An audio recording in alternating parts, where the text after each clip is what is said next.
தலைக்கு குளிக்கும் போது முடி கொத்து கொத்தா கொட்டுதா?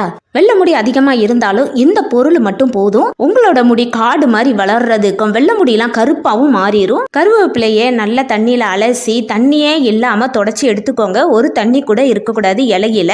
கருவேப்பிலை வெள்ளை முடிய கருப்பா மாத்துறதுக்கும் முடி வளர்ச்சிக்கும் உதவும். ஒரு ஸ்பூன் வெந்தயம் எடுத்திருக்கேன். வெந்தயம் பொடுகுதல்ல போகவும் உடல் சூட்டால முடி கொட்டுதுன்னா அதை தடுக்கவும் உதவும். ஒரு ஸ்பூன் கரிஞ்சீரகம் எடுத்திருக்கேன். வெள்ளை முடிய கருமையாக்கும். ஒரு கடாய் எடுத்திருக்கேன். கருவேப்பிலைய உருவிட்டு ஒரு கொத்து சேர்த்துக்கலாம். வெந்தயம் கரிஞ்சீரகத்தையும் சேர்த்துட்டு செக்கில் ஆட்டின நயன் தேங்காய் எடுத்துக்கோங்க. ஒரு கப்பு இதுல சேர்த்துட்டு ஒரு ஸ்பூன் வச்சு கலந்து விட்டுட்டு அடுப்பு ஆன் பண்ணி மிதமான தீயில சூடாக்கி எடுத்துக்கலாம். நம்ம சேர்த்திருக்க பொருளோட சாரெல்லாம் எண்ணெயோட இறங்கும். இந்த அளவுக்கு சூடானதும் அடுப்பு ஆஃப் பண்ணிட்டு ஒரு மூடி போட்டு ஒரு நாள் நைட்டு ஃபுல்லா இதை அப்படியே ஆற விடலாம். அந்த சத்துக்கள் எல்லாமே எண்ணெயோட இறங்கி இருக்கும். மறுநாள் காலையில ஒரு டீ வடிகட்டி வச்சு வடிகட்டி எடுத்துருங்க. இந்த எண்ணெயை ஒரு பாட்டில ஸ்டோர் பண்ணி வச்சுக்கிட்டீங்கன்னா ஒரு வருஷம் ஆனாலும் கெட்டே போகாது.